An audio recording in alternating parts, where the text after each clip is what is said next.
2022년 1월 10일 오늘의 말씀 시작하겠습니다. 오늘 나눌 말씀은 레위기 19장 26절에서 31절 말씀입니다. 너희는 무엇이든지 핏째 먹지 말며 점을 치지 말며 술법을 행하지 말며 머리 가를 둥글게 깎지 말며 수염 끝을 손상하지 말며 죽은 자 때문에 너희의 살에 문신을 하지 말며 문의를 놓지 말라. 나는 여호와이니라. 내 딸을 더럽혀 창녀가 되게 하지 말라. 음행이 전국에 퍼져 죄악이 가득할까 하노라. 내 안식일을 지키고 내 성소를 귀히 여기라. 나는 여호와이니라. 너희는 신접한 자와 박수를 믿지 말며 그들을 추종하여 스스로 더럽히지 말라. 나는 너희의 하나님 여호와이니라. 아멘. 레위기 19장의 말씀을 계속해서 살펴보고 있습니다. 레위기 19장은 하나님의 백성들이 이루어야 하는 거룩은 사랑을 통해 이루어가는 것이다 라는 이야기를 하고 있죠. 이어지는 오늘 본문은 이웃사랑이 거짓 종교의 의식을 금지하는 규례를 통해서도 표현되어야 한다는 것으로 시작됩니다. 레위기 19장 26절입니다. 너희는 무엇이든지 핏째 먹지 말며 점을 치지 말며 술법을 행하지 말며. 여기에서 핏째 먹는 것, 점을 치는 것, 술법을 행하는 것은 모두 애굽과 가나안 사람들이 자신들의 신에게 행하던 제의와 관계가 있습니다. 애굽과 가나안의 사람들은 피를 영혼을 담고 있는 것이라고 생각해서 피를 마심으로써 사람이 그 피의 출처인 어떤 생명체, 그러니까 다른 사람이나 어떤 동물과 연결될 수 있으며 그것을 통해 점을 칠 수 있다고 생각했습니다. 뿐만 아니라 살아있는 사람의 심장을 빼내어 바치는 인신제사의 풍습도 있었죠. 그러나 하나님은 사람의 피든 짐승의 피든 모든 생물의 피는 생명과 일체이므로 함부로 다루어 흘리거나 먹지 말아야 한다고 말씀하셨습니다. 레위기 17장 14절입니다. 모든 생물은 그 피가 생명과 일체라. 그러므로 내가 이스라엘 자손에게 이르기를 너희는 어떤 육체의 피든지 먹지 말라 하였나니 모든 육체의 생명은 그것의 피인즉 그 피를 먹는 모든 자는 끊어지리라. 오늘날에도 해마다 많은 사람들이 토정 비결이나 신년 운세나 해서 점을 보곤 합니다. 어떤 사람들은 애군을 막으려고 어떤 술법 같은 것도 쓰기도 합니다. 예를 들면 부적을 쓰거나 또 구슬하기도 하죠. 그러면 사람들은 왜 점을 치고 또 부적을 쓰고 구슬하는 그런 술법을 행하려고 하는 걸까요? 자신의 앞날의 길흉을 알고 싶어서 그것을 또 미리 대비하고 싶기 때문입니다.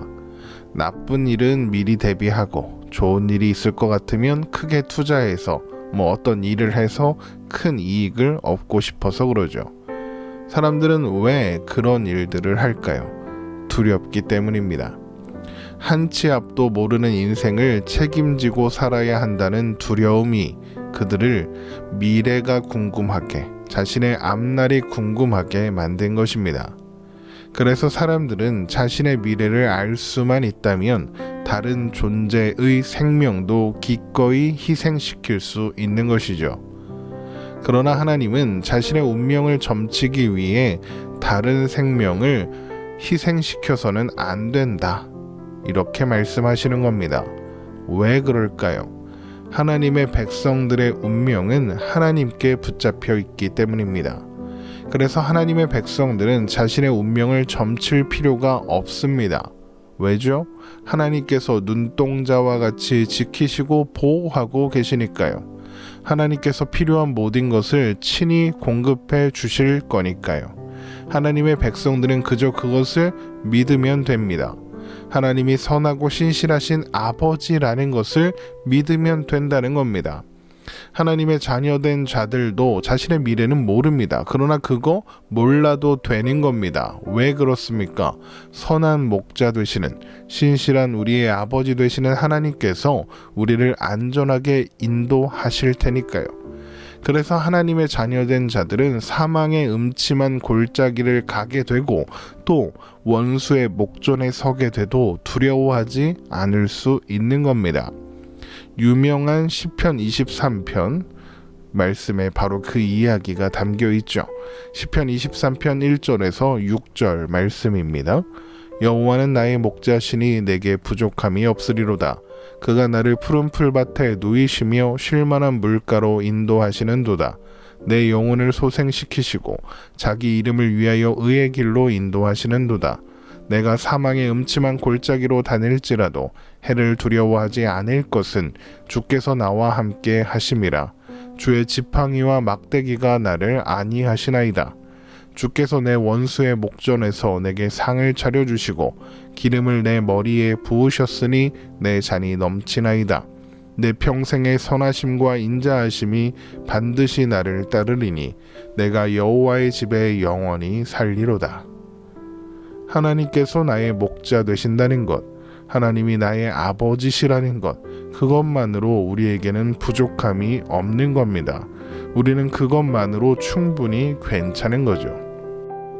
또한 그래서 하나님의 백성들은 죽은 자를 위해 머리가를 둥글게 깎거나 수염 끝을 손상하거나 살에 문신을 하거나 무늬를 놓을 필요가 없습니다. 레위기 19장 27절에서 28절입니다. 머리가를 둥글게 깎지 말며 수염 끝을 손상하지 말며 죽은 자 때문에 너희의 살에 문신을 하지 말며 무늬를 놓지 말라. 나는 여호와이니라. 여기에서 문신은 지워지지 않는 잉크로 글씨나 그림을 새겨넣는 것이기도 하지만 몸에 상처를 내서 흉터를 내는 그런 행위에 가깝습니다. 그런데 이런 행동들은 단순히 죽음을 슬퍼하며 죽은 자를 애도하기 위한 행위가 아닙니다. 이런 행동들은 주로 죽은 자를 위한 제사, 그러니까 조상이나 죽은 왕처럼 죽은 자를 어떤 신적인 존재로 여기고 숭배할 때 하는 행위입니다. 그러나 죽은 자는 신이 될 수 없습니다. 말 그대로 죽은 자이기 때문입니다.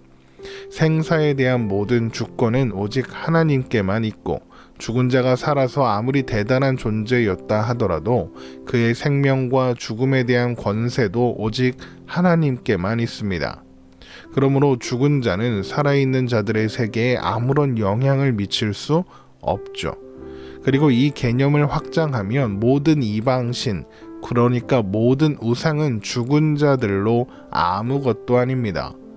고린도전서 8장 4절에서 6절입니다. 그러므로 우상의 제물을 먹는 일에 대하여는 우리가 우상은 세상에 아무것도 아니며 또한 하나님은 한 분밖에 없는 줄 아노라.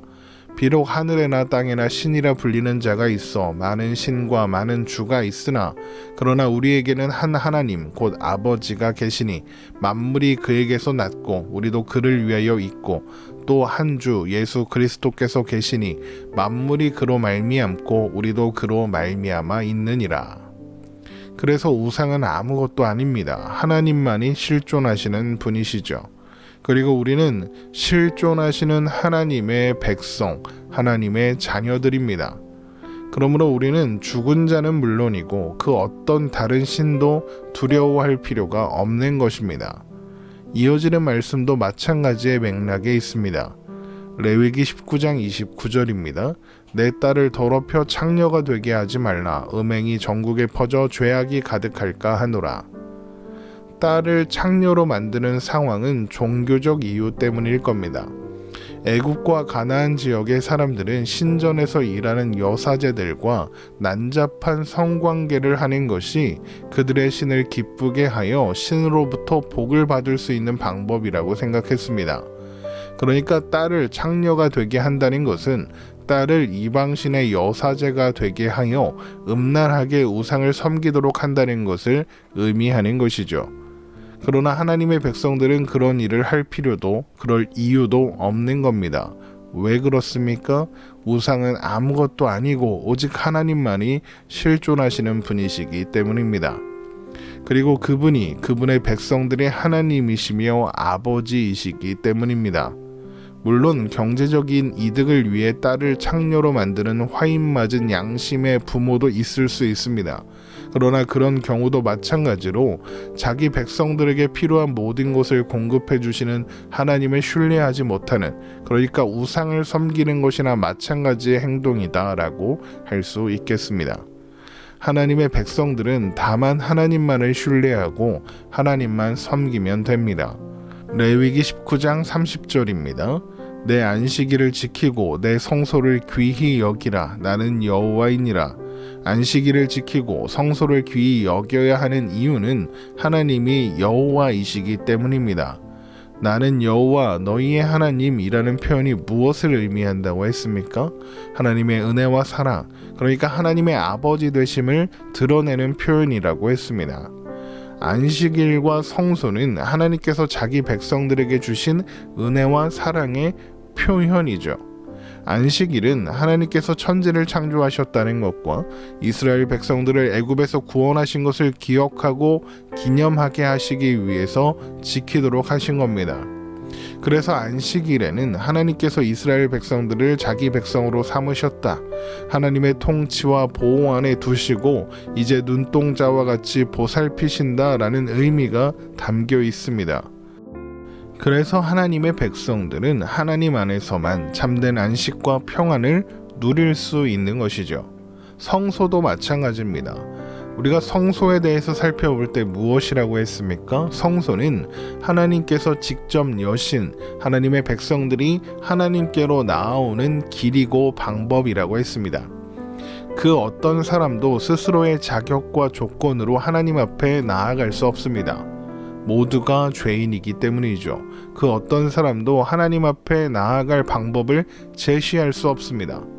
그러나 하나님께서 하나님의 백성들이 하나님 앞으로 나아올 수 있도록, 그래서 하나님의 임재 안에서 하나님께서 주시는 평화와 복을 누릴 수 있도록 성소를 허락하셨습니다. 그리고 그 성소를 사용하는 방법으로 레위기에 기록된 제사의 규례를 주신 것이죠. 그러므로 하나님의 백성들은 하나님만 신뢰하고 의지하면 됩니다. 다른 어떤 존재, 예를 들어 신접한 자나 박수 같은 사람들의 도움을 받을 필요가 없습니다. 하나님께서 허락하신 방법, 하나님께서 세우신 제사장, 하나님께서 직접 주신, 직접 열어놓으신 길이 있으니까요. 그저 그 길만 따라가면 되는 겁니다. 레위기 19장 31절입니다. 너희는 신접한 자와 박수를 믿지 말며 그들을 추종하여 스스로 더럽히지 말라. 나는 너희의 하나님 여호와이니라. 왜요? 나는 너희의 하나님 여호와이니라. 하나님이 우리 하나님이시니까요. 신접한 자와 박수의 도움을 왜 사람들이 받고 싶어 하겠습니까? 죽은 자와 상의하고 싶어서 그런 거잖아요. 그런데 죽은 자는 아무것도 아닙니다. 그들의 도움은 무익합니다. 그들에게 묻지 않아도 된다는 겁니다. 하나님의 백성들을 인도하시는 분은 오직 하나님이시기 때문입니다. 하나님의 백성들이 도움을 구하고 무언가 물어야 한다면 그것은 언제나 오직 하나님이신 겁니다. 그 외에 도움을 얻을 만한 다른 방법, 다른 존재, 다른 길은 없는 것입니다. 하나님만이 우리의 도우심이며 하나님만이 우리를 지키실 수 있습니다. 시편 121편 1절에서 8절의 말씀입니다. 내가 산을 향하여 눈을 들리라. 나의 도움이 어디서 올까? 나의 도움은 천지를 지으신 여호와에게서로다. 여호와께서 너를 실족하지 아니하게 하시며 너를 지키시는 이가 졸지 아니하시리로다. 이스라엘을 지키시는 이는 졸지도 아니하시고 주무시지도 아니하시리로다. 여호와는 너를 지키시는 이시라. 여호와께서 내 오른쪽에서 내 그늘이 되시나니 낮의 해가 너를 상하게 하지 아니하며 밤의 달도 너를 해치지 아니하리로다. 여호와께서 너를 지켜 모든 환난을 면하게 하시며 또 내 영혼을 지키시리로다. 여호와께서 너희 출입을 지금부터 영원까지 지키시리로다.